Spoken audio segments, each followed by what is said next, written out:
Yeah.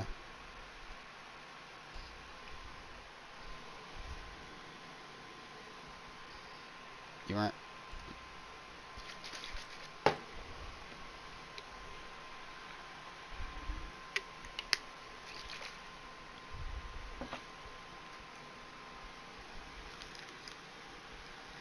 Yeah. I had mine in. I had mine in like early middle school, but it was from my mom, and I actually lived with my dad, and I actually wasn't allowed to have a phone at my dad's house. Mainly because he's super conservative and Christian, and he was like masturbating as a sin and shit. So you're not allowed to have a phone. You're gonna like.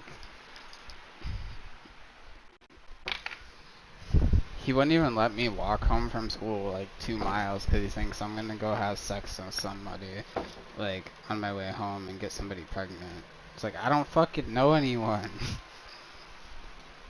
I wasn't allowed to have friends outside of school because they're not from church. But we, like, he was always like the outcast of the church, so nobody at church actually wanted to like be friends and like hang out at other times. So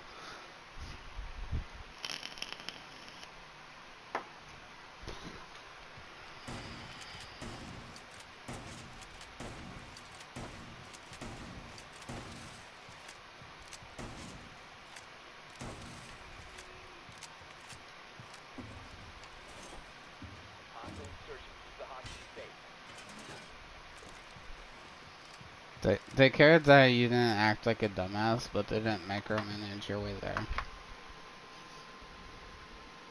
Like they did their best to kind of tell you like what you should do, what you shouldn't do, and trust you to like make the right decision. That's how you do this thing called learning.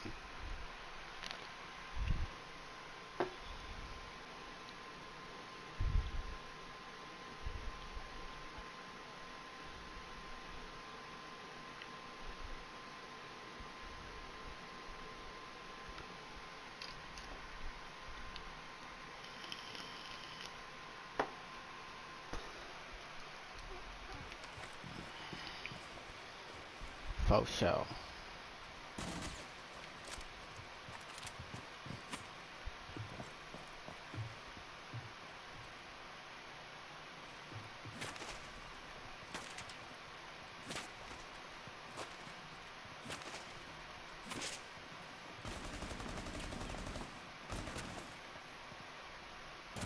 Playing disc golf.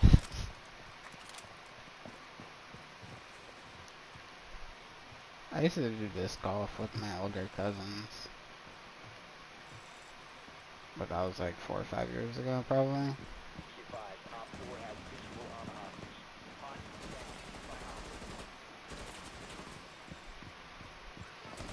It's cool because it's not. I wouldn't say it's less complicated than actual golf. Like I'm sure it is, to some extent. But it's not just like, oh, golf is hard and this shit's like dead easy. Like, disc golf is relatively difficult.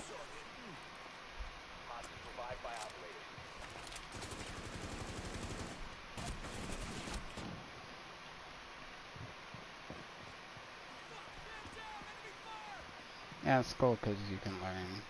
And a lot of it's just muscle memory.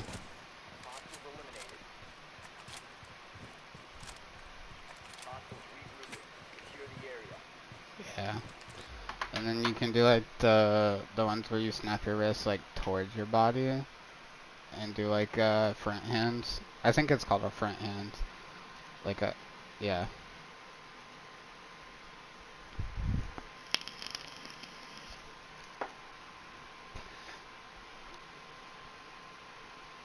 Yeah. Doing it like that was like pretty cool to like get it around like big ass obstacles. Like there's this one where the beginning of the hole is like in front of two big ass fucking pine trees.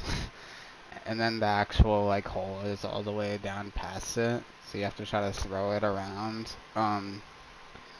that that tree, like those two trees, and try to get as close as you can. and you have to fucking like curve the shit out of it and then get it to like level back out and actually travel a good distance. Like to actually get it all the way down there, you're basically gonna have to fucking blow your fucking shoulder out of socket.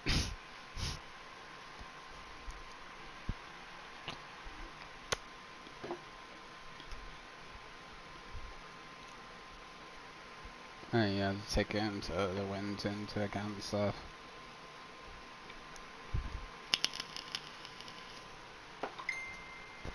It's a tough game, but it's definitely enjoyable if you're just out there to relax.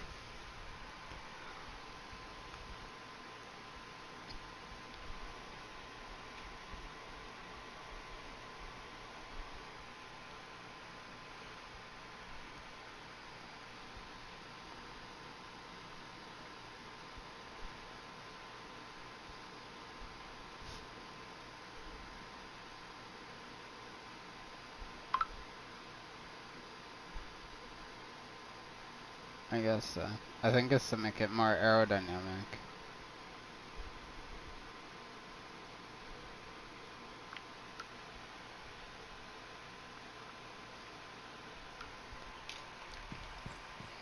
It's more expensive. It's more expensive to play golf. Like disc golf, you just have to get a like. You could honestly go out with like 3 discs. You don't need like a fucking backpack you sling over your shoulder, like a duffel bag you sling over your shoulder with like fucking 20 discs in it. Like you don't need that. You honestly just need like a driver, a putter, and I forget what the other basic one is. Yeah. That's all you really need. And then if you're doing it near water, you use the ones that float more. Like you could do that. But I mean, I wouldn't really want to go on a course that has water if I wasn't like more experienced. Cause it's like you're risking just sinking into the water a ton because you're not proficient at the sport. That's something that like I would do that like after I've become like better at it, you know? I think I actually literally have 3 discs. Like I brought them with me when I left. Yeah. I actually, one of the ones I have is a glow in the dark one. It says glow AVR. Yeah. A glowing putter. It's funny. But yeah, and then I have it's like a bright green see-through driver.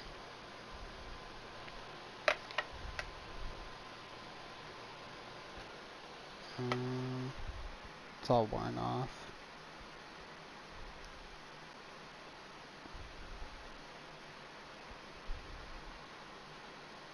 It says in Innova.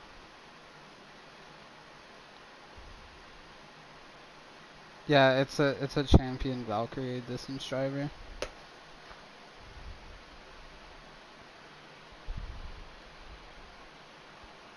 Yeah, and then this my mid-range one is a Claymore retro line.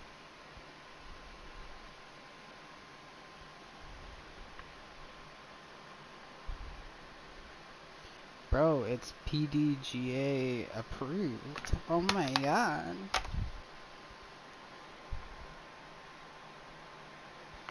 But yeah, my mid-range one is pretty cool.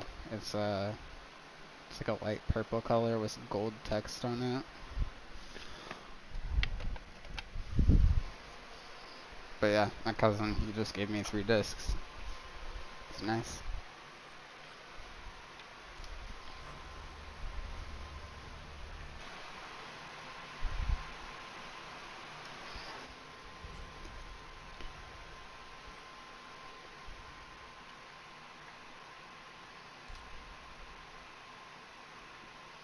That's kind of pain.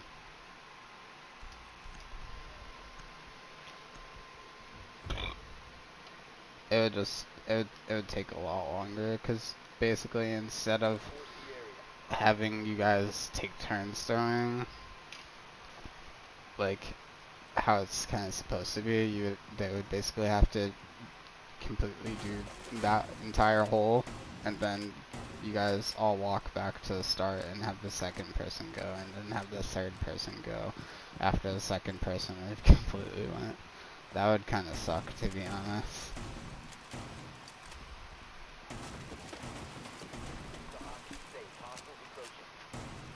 Jesus Christ.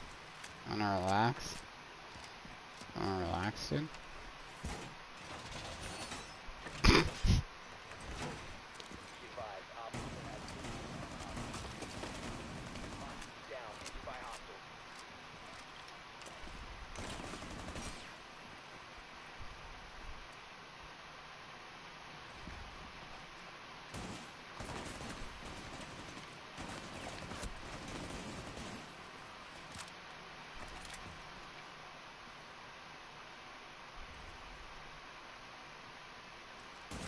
Yeah, so they'll go different discs based off of like how hard they think the wind's blowing and stuff like that.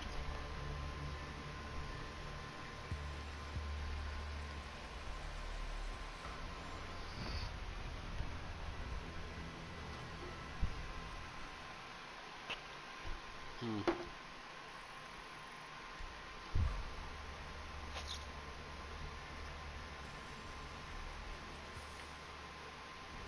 Hmm.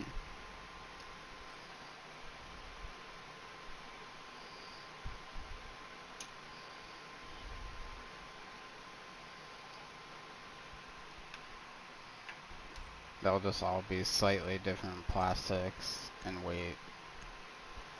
Hmm. That's interesting.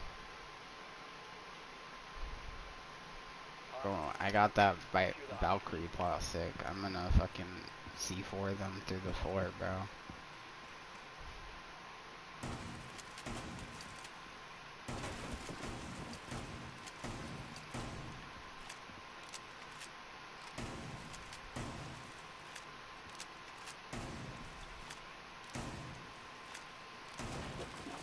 I could game share with you for like a short period of time if you want to try either like Dark Souls 1 and Dark Souls 3.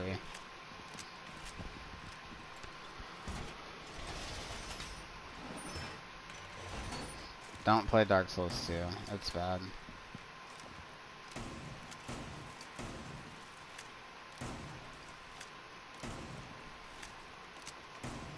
Yeah. Like, honestly, I didn't even fight the first boss. Like, I had already decided that the game fucking is horrible before that.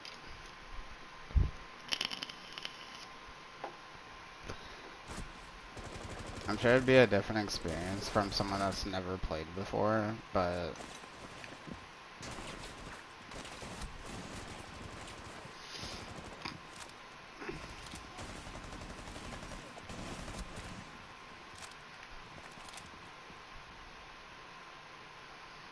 because they're not super expensive games, but they're not cheap either. And because they have a reputation of being super good, their prices have never changed. Like, Dark Souls 1 is still just as expensive as the day it came out, I believe. It's like 40. It's actually a remastered. You can't even get the original one anymore. It's not available. I'm sure you could get it on disc, but honestly, it's just a worse version of the remastered. Like, the game is just not as, I don't know the word. It's more like primitive and, like, there's like different factions, I'll call them. But what they really are covenants that you can join, which is I guess a simple word for it would be like a cult. So there's like all these different cults you can join. They're not called that, I'm just simple terms.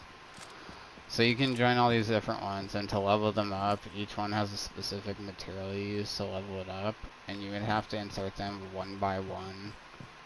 And like there's certain ones where you need to input like 30 of them, so you have to do like 30 of them one by one, and it's just annoying really. It's like stuff like that. And I believe it was harder as well, but it changed in different patches. I think Dark Souls 1 is probably the hardest Dark Souls. Also, the teleporting system in Dark Souls 1 is not as great as Dark Souls 3. In Dark Souls 1, you can only transfer to like one bonfire in each area, but you have to beat like half the game before you even gain the ability to warp between bonfires. But the game, like Dark Souls 1's fucking beautiful. Like, you can, everything like is so tightly connected. Like, it's not as simple as like running from point A to point B. Like, there's so many ways that you can go to like get there faster. Like, go there like the back way and stuff. Like, getting around's pretty fascinating because there's like ways to get between areas that you never really think of until you have all these areas. Like, something in like the beginning of the game, like maybe like a quarter of the way through the game now, there's like a way to get to a completely different area like quicker than actually like running straight there, as if you're progressing through the game. Like there's shortcuts you get so much like later on, and then it's like, oh, that's cool.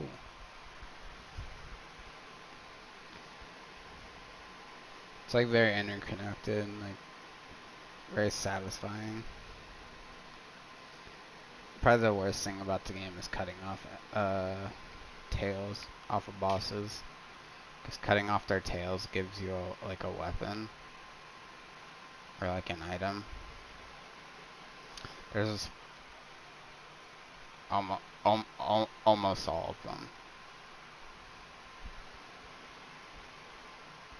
I remember there's this one, her name's Priscilla. She's like a dragon vampire half-breed or something like that.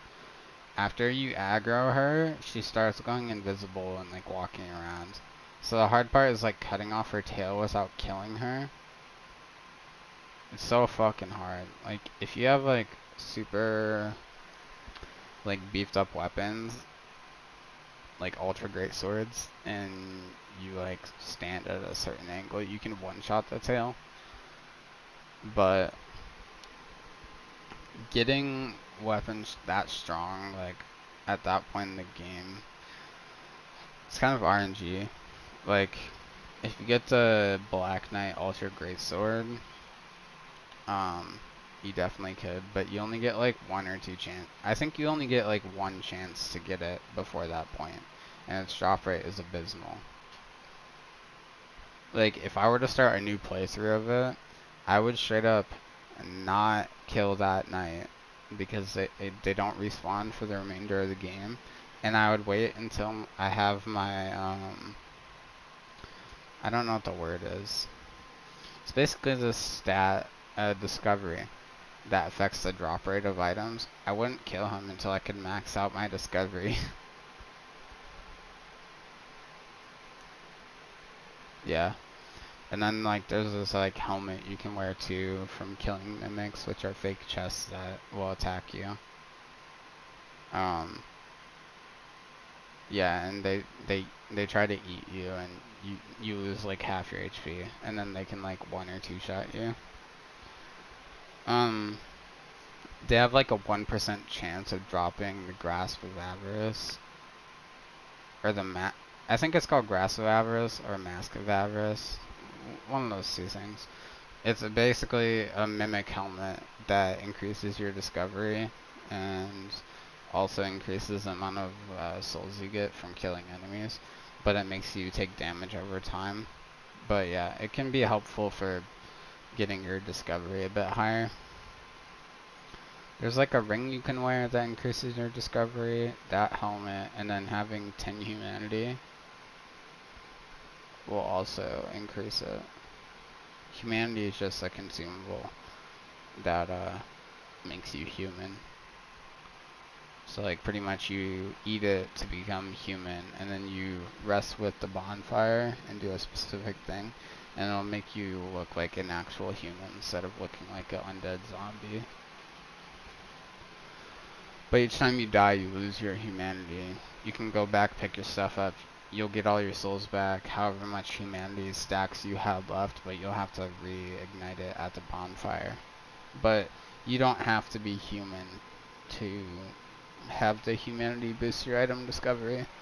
You just have to have X amount of stacks. So once you're like farther into the game, you're kind of rich and stuff. You just run around with like 10 humanity or whatever. As long as you're not dying and then on your way back to get your stuff dying again, like it's not really that big of a deal.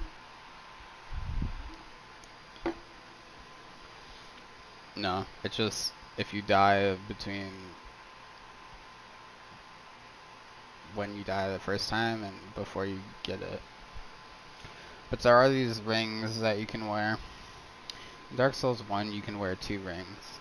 And one of the rings you can wear, there's a ring of sacrifice, which what it does is when you have your all your stuff, when you die you don't lose your souls or your humanity. But I don't wear the ring like that because when you die with that ring on, it actually breaks. So,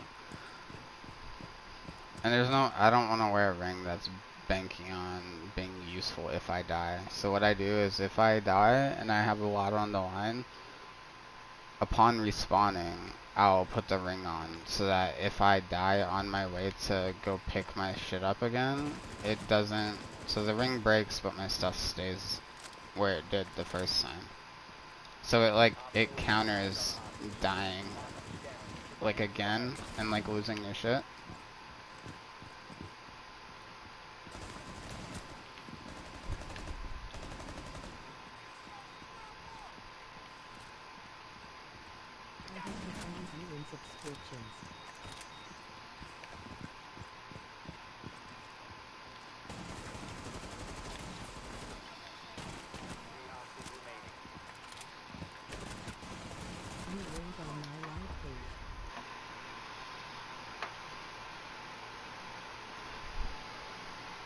I don't understand why I wasn't on your live page.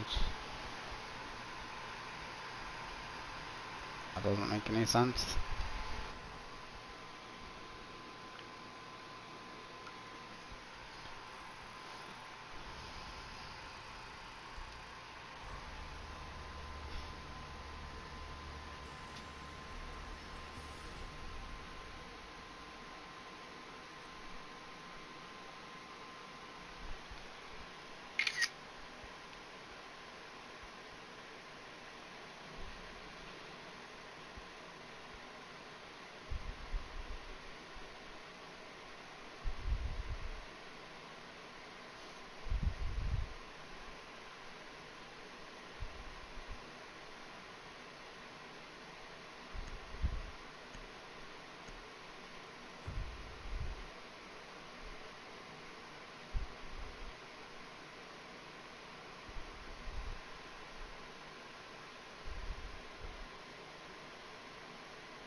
Popeho.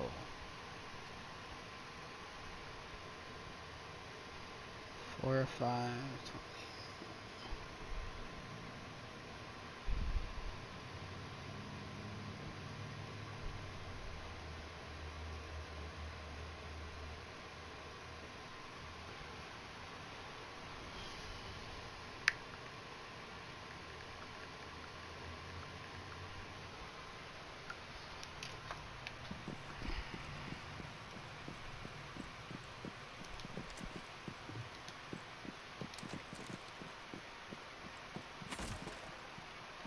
Aw.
I fucking suck at this game right now.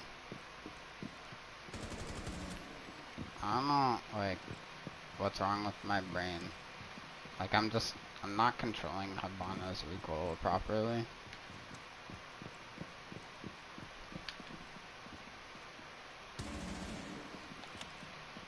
Both. I'm not controlling it enough and I'm letting it get away from me.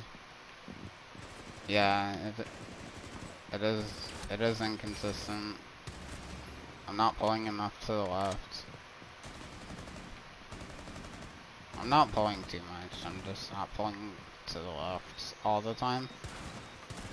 Like, I am sometime, just not all the time. So, and it doesn't have that much recoil, it's just the recoil it does have is all the way to the right. It literally, it pulls straight to the right.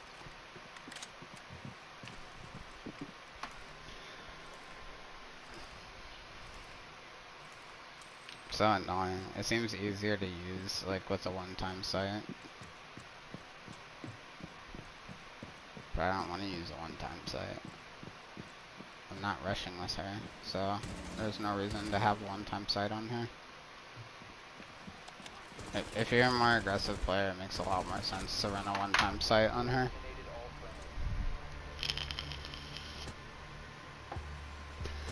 But I'm more so trying to hold, like, longer angles, and I don't feel uncomfortable using ACOGs in closer quarters. It's the same thing.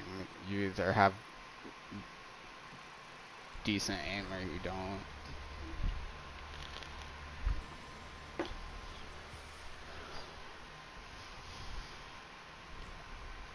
It's the same thing. When you're not aimed on sights, you put your reticle close to them, and then you aim down sights, and it's gonna be close to their head. And if it's not directly on their head, just move it to their body.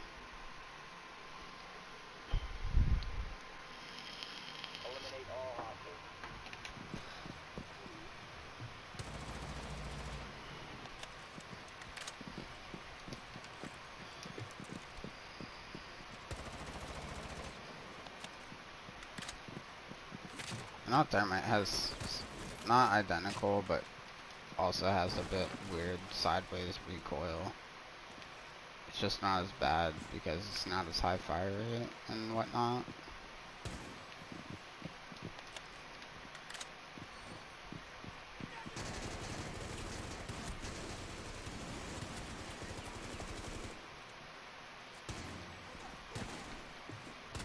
Jump is kick.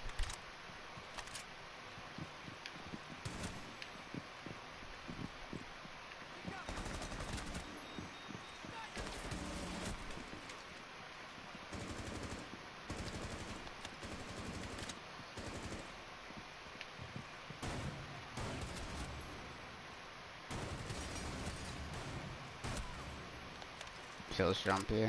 It's like using the Nomad's AK. Have you ever used it? Yeah, not as much, but it's the same concept. Like, there's a video, and he was like going over each operator and like making fun of like people that main different operators, kind of. And like when he got to Nomad, he's like, let's be honest, all you Nomad mains that use the AK, it can't control its recoil and it's jumping like a stripper's ass.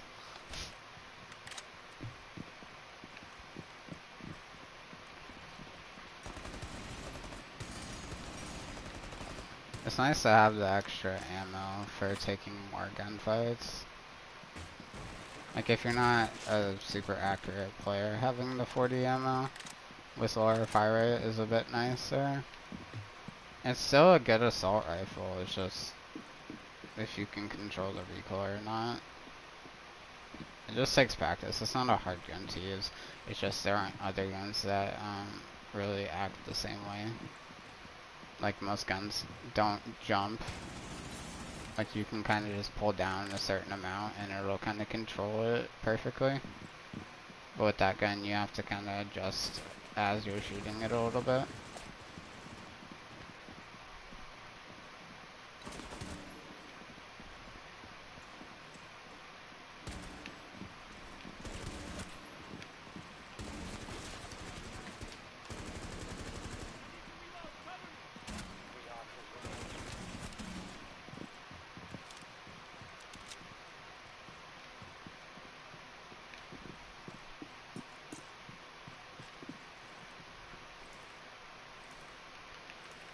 Boop, ba-doop, doop, doop.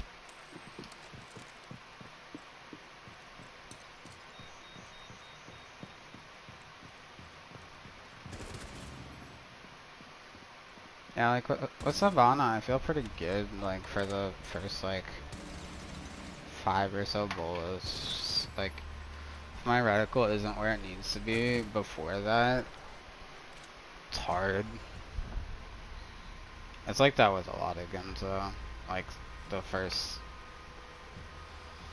quarter of the mag isn't bad, and then it actually starts mattering.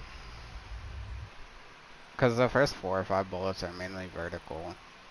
That's what's weird about it, because if you start pulling to the left immediately, you're gonna miss your first like 5 shots, and then after those first 5 shots, then you'll be controlling the recoil properly. Like, if you start pulling left immediately, you're not gonna be controlling it right. It's just fucking weird. Like, why is this gun have a fucking weird recoil that fucking no guns in the game have? Like, the only other gun I can think of that has like this weird fucking recoil is like the SMG-12 and the 7.62 from Zofia.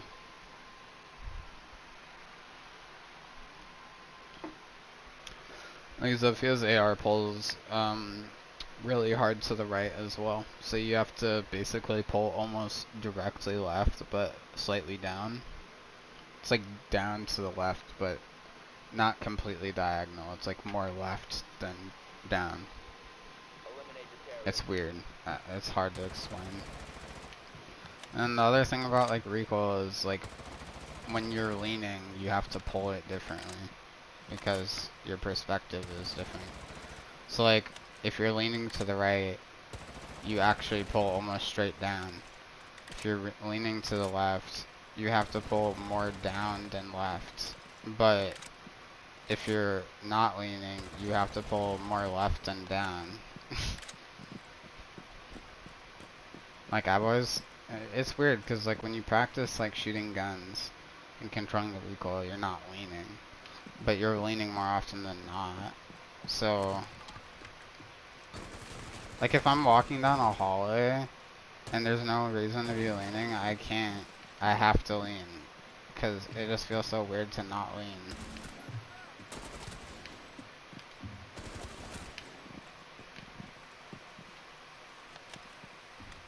Siege ran all FPS for you because you can't lean.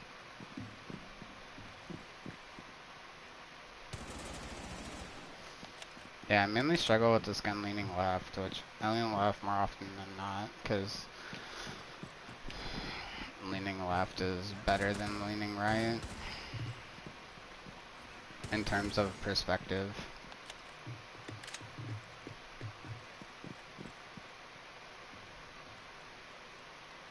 Because that's just how peeker's advantage works. Like, peeking left is better than peeking right.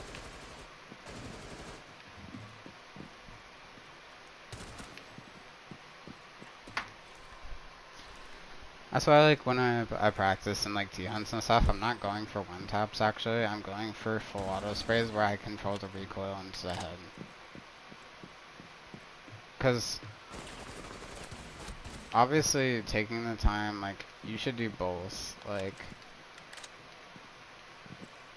doing, like, all one-tap ones and then doing other ones where you just go for, like, recoil, like, control ones. Because the thing is, if you take the time to line up like one taps over and over, you're gonna get faster at like lining up your shot, and you're gonna be more accurate, and then controlling recoil isn't gonna be as important because you're hitting your shot immediately. But I'm bad, so yeah. It'll get to the point where everyone's dying in like 3 bullets.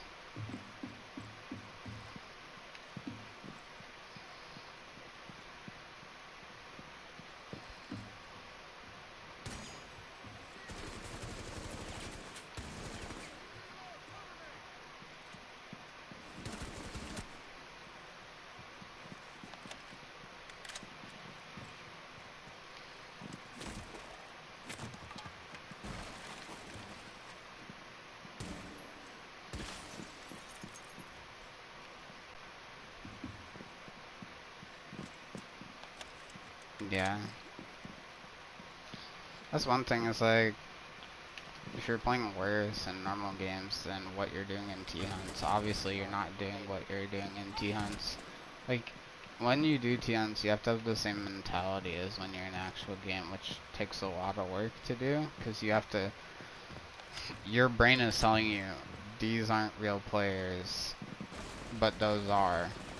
And so you have to literally tell yourself, these are real players, or whatever you need to tell yourself to treat it the same. It's like you're subconsciously letting the pressure of them being real players get to you without actually realizing it.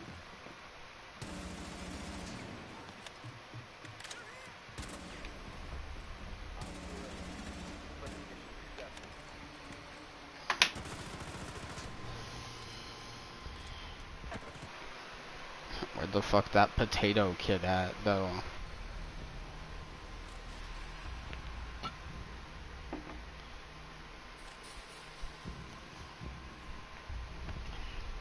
Ubisoft is forcing him to warm up now because they had Team Deathmatch and he's not, like, bored as shit in T-hunts.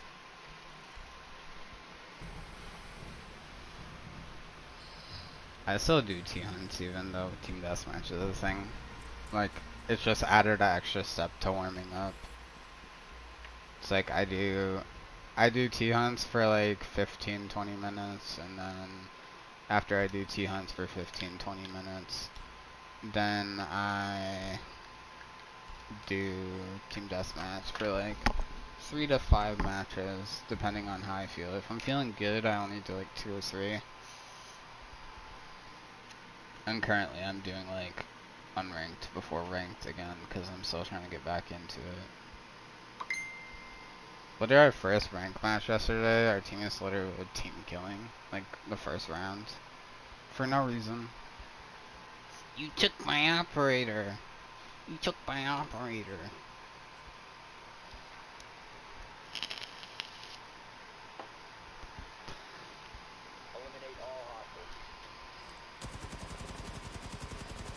Yeah, I think cause the AK is like a slower fire rate weapon. Yeah, it just it jumps. It's just a jumpy gun.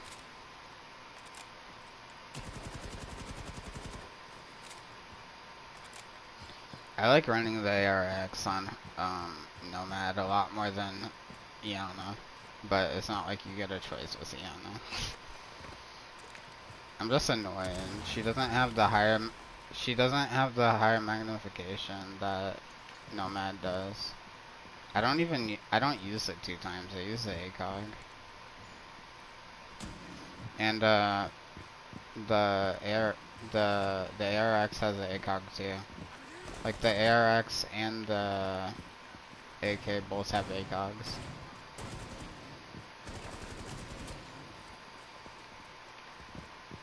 Yeah, basically Iana was really good, so they started just taking magnification away from her. Like she used to have it 2 times, so they took it away because her pick rate was really high or something. No shit, she's like probably the second best. She's either like, I wouldn't say she's the #1 best entry frag, but she's definitely at least the second or third best entry in the game. I think, yeah, she has an awesome game. She has Nade, she has Gone 6, she has amazing ability, infinite drones. Like she would be comparable to Zero if Zero had nades, except for just a tad better. Yeah, but it's like Zero has 6 cams basically, 2 drones and 4 of those. Zero's so slept on. It's actually insane. His hard breach charges too. Like hard breach charges are underrated.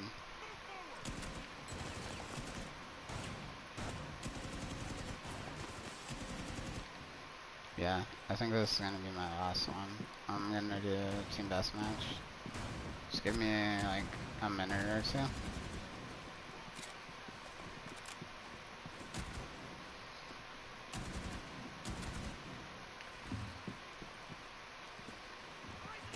Hey yo, tell the baby shut the fuck up. No, I'm just playing.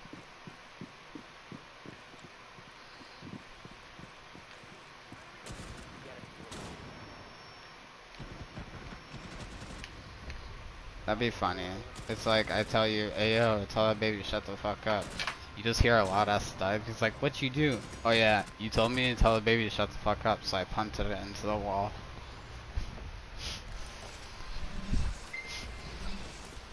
You go up to the baby. Hey yo, you a chihuahua?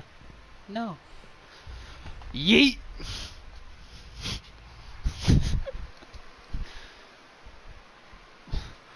Go up to the chihuahua. Hey yo, are you a football? I'm finna punt the shit out you. I'm the starting kicker for fucking Alabama State, motherfucker. That's kinda shitty. Yeah, well, it's a joke almost. That's why it's shitty. I have shitty tastes of joke.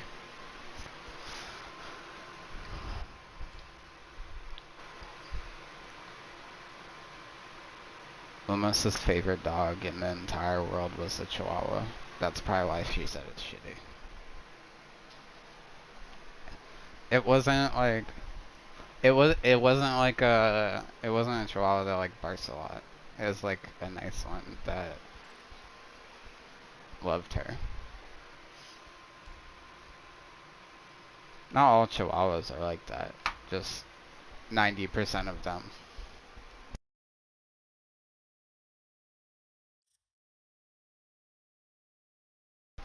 Well, it's because they're fucking they're scared of everything.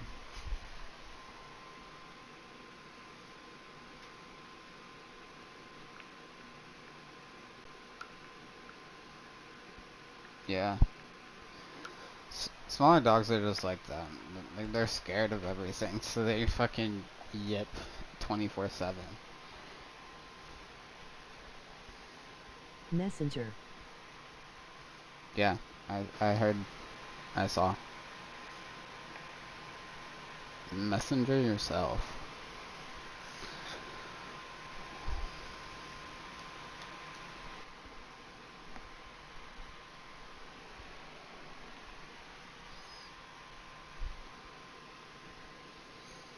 Imagine if they made a game mode where every single operator, like, kind of like Rengoku, where they just made like a domination game mode where everyone had grenades, every single operator. Literally, all you see, you're trying to capture a zone, and like fucking 3 cooked grenades get thrown at you.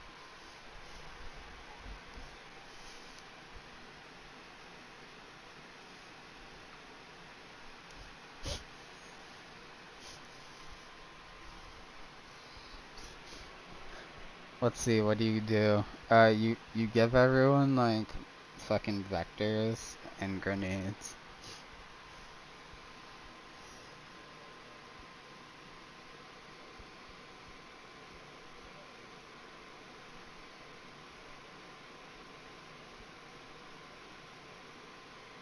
Oh, yeah. Fortress.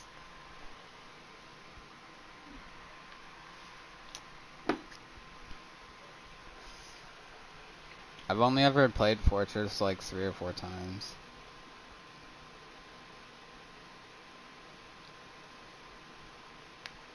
I don't think it's a bad map though. I mean, I don't know a lot about it, but it doesn't seem bad.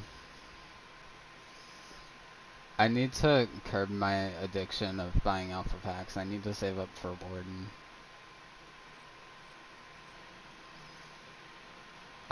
The trailer, like, I've seen videos from the test server and stuff, and I know that with the new operator, Warden's gonna be important now. Like, on a regular basis. It wouldn't even surprise me that, like, a team, like, that really is playing for planting and, like, using smokes and, like, the new operator and whatnot are gonna probably ban Warden. And it'll be a viable ban.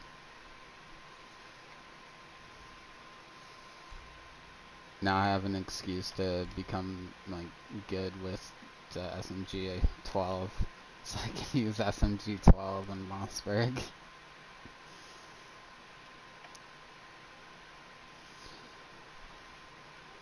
I don't want to.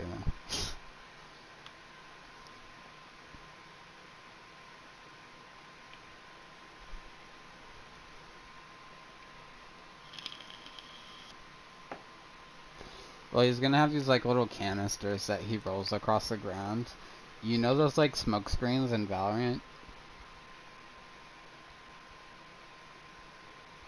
You don't. You know like those like rectangular shaped walls that people like put out that like you can't see through in Valorant? Yeah, it's just gonna be like that, but it's gonna be like a green smoke screen.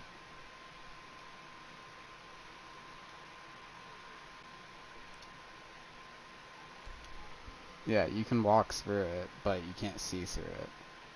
And your vision's obscured when you do walk through it. But that's what the operator's gonna be. He's gonna have a 50 round mag, like, he's gonna have a drum mag assault rifle that has a lot of recoil. And then he's gonna have that with a Gon 6, and I saw he had hard breach charges. I don't know what else he has. But yeah, he's gonna have a unique weapon that no one else has ever had. And out of like the 6 operators I'm missing, Lamai, Oryx, Warden, Amaru, Kali, and Osa, I think going into the season, Warden's gonna be the most important one out of the ones that I'm missing.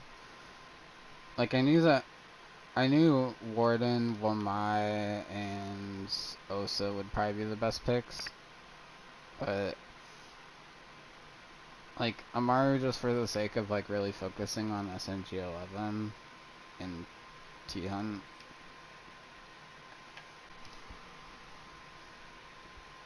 5 minutes for TDM.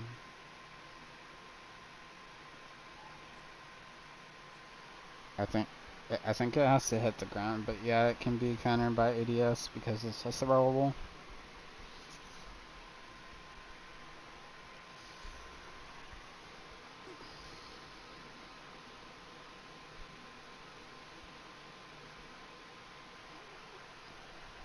Yeah, she is. I saw a clip of her recently where she is in like a post-plant situation in like a 1v2, and there was a Monty, and she like killed the one guy, and then she blocked the fucking door so Monty couldn't get through, and then she defused. I don't know if it was in quick match or not, because it seemed like they defused kind of fast. I don't know if it was a full 7 seconds.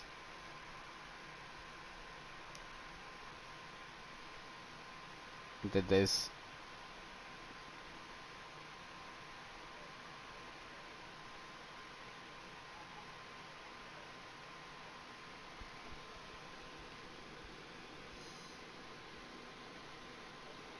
like, is it a melee or something?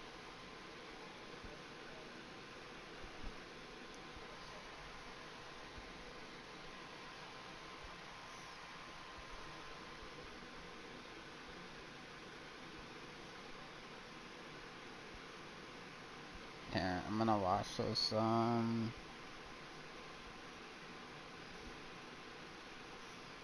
my god.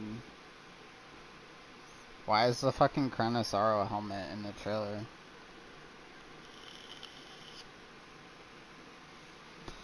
Do you see that?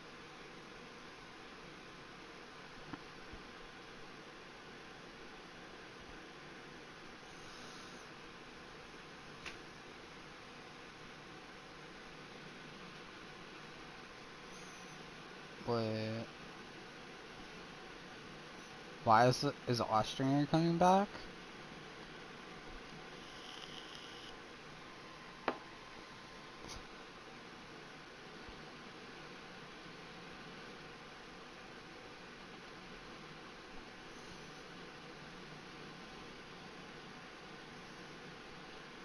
Is the trailer? Here, let me see.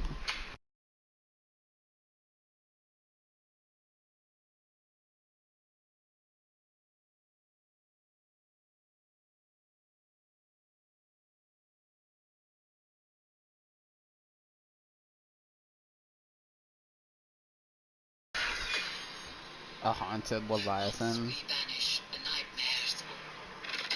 It makes sense because, like, think about the Scorn and because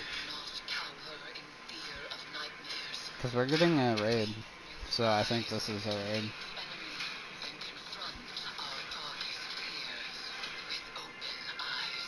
Or maybe that's the dungeon. Who knows?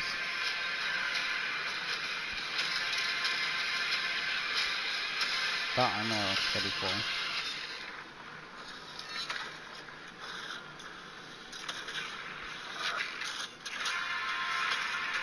Wait, fucking Beloved?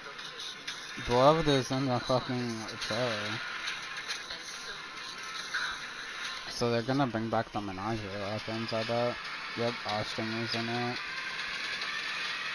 And the Callus mini tool. And Trespasser. Oh my god.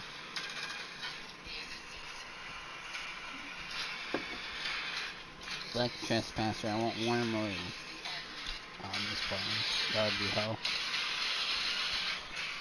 Are they making a scythe glaive?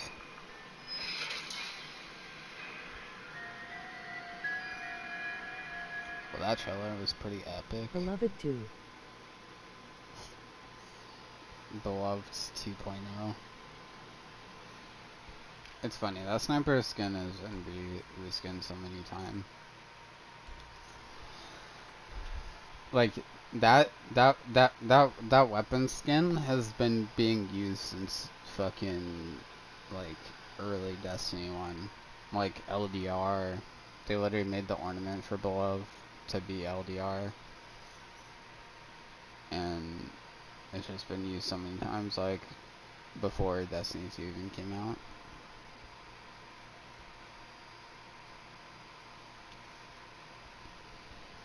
Been trying to get a team deathmatch for like 8 minutes.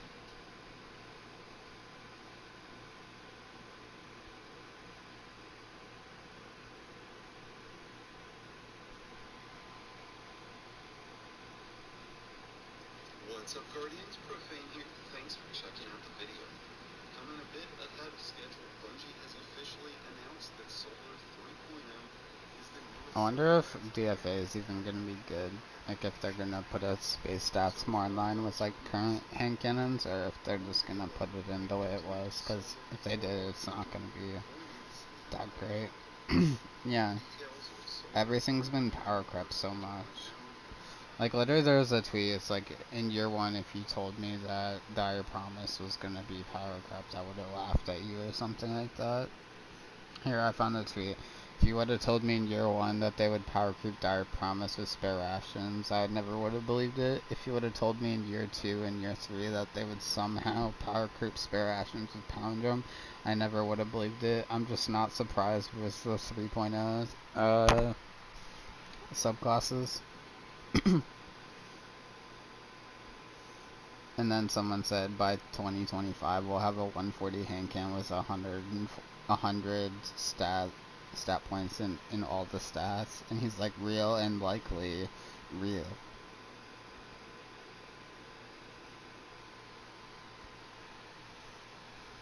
Along with the details to the new Season artifact. So this build is currently based off of Season of the Risen specs. As far as weapons go, it's unclear what weapons will be associated to what champion. So we've got a few options, but for the moment we're going with the Death Adder SMG, which has Feeding Frenzy and Dragonfly, along with the Cataclysmic Linear Fusion Rate. Things get sunset because of power creep, and power creep happens because people aren't satisfied with getting stuff that are equally as powerful as what they currently have. So like, for example, I'm not even going to make an example with hand cannons. For example, every pulse rifle that was ever good, people wanted outlaw and kill clip on it.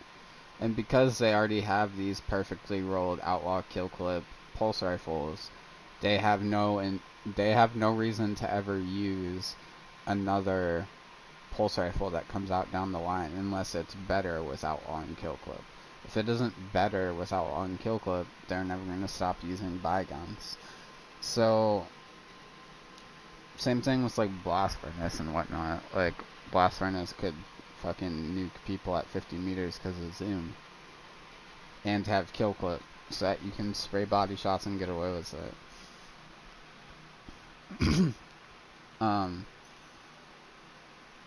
So basically they just sunset everything and start over, because otherwise you can't really get out of the power creep. I mean, you can't even get Palindrome anymore now because, I don't know, they need to make it unavailable to force people towards using other stuff. It's so good that it's literally boring. Like, if you get one with above 70 stability, you don't even have to control recoil. Yeah, you just spam at max rate of fire at them and you'll shoot them until they die. You literally don't have to pull down. I'm gonna fucking close my app and restart the app. My stream's gonna end.